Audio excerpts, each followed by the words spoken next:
Parents मेरे पास अक्सर ऐसे बच्चों को लेके आते हैं कि जो किसी ज़माने में तो पढ़ाई में बहुत अच्छे थे लेकिन फिर वो अच्छे ना रहे। तो इसको बर्नआउट बोलते हैं कि बच्चे पे एज से पहले बहुत ज़्यादा बोझ डला तो फिर बाद में उसका एजुकेशन में इंटरेस्ट ख़त्म हो गया।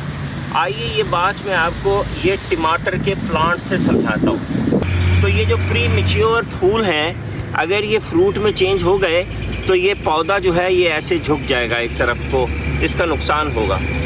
तो हमें अभी इससे ये रिज़ल्ट्स नहीं चाहिए, ये तवक्को नहीं है हमारी इससे कि इसके ऊपर फल आए। तो ये लीजिए, हम इसके ये फूल जो हैं तोड़ रहे हैं। हम चाहते हैं कि अभी ये और ग्रो करे और उसके बाद इसके ऊपर फल आए। सेम थिंग इंसानों के साथ होती है। हम बच्चों से फौरी रिज़ल्ट्स चाहते हैं, यंग एज में उनसे बड़ी बड़ी एक्सपेक्टेशंस रखते हैं। उसकी वजह से होता यह है कि वो